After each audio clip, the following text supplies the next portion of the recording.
Brillanti Musicals, kull nhar ta' ħamis fit-8:30 dejjem fuq One.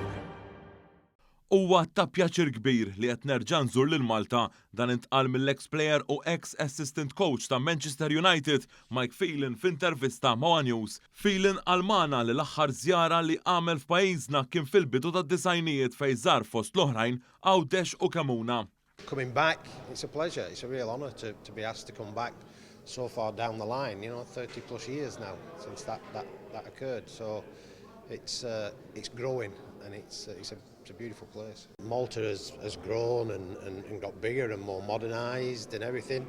But my time in Malta is well remembered because of the hospitality that I got. Ma' Phelan tkellimna wkoll dwar iż-żmien tiegħu bħala plejer u anke assistant coach fejn fost l-oħrajn kien taħt it-tmexxija ta' Sir Alex Ferguson. I was exceptional from the point of view that I'd played under him and I coached for him, and then obviously becoming the assistant manager with him.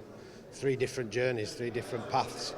But it was all great to understand the workings of the football club, not just working with the players but working with staff. And managing him as well was quite an interesting time. So yeah, I was fortunate to be given that opportunity, and I thoroughly enjoyed it.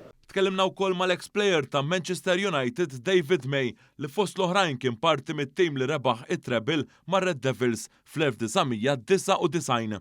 We were the first team to do it, so an absolute pleasure and privilege to play for such a massive club. Biggest club in the world. It's the best feeling ever. It is. David May għalilna wkoll li din mhux l-ewwel żjara tiegħu f'pajjiżna. I think this is my 5th or 6th time, and it still blows me away. Beautiful place to come. I think it's my 3rd time in the museum. It's incredible.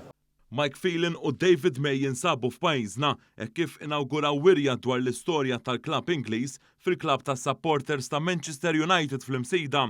Dan felu il-65 sena meta nfetaħ dan il-klabb tas-supporters Maltin ta' Manchester United li huwa l-ewwel wieħed fid-dinja.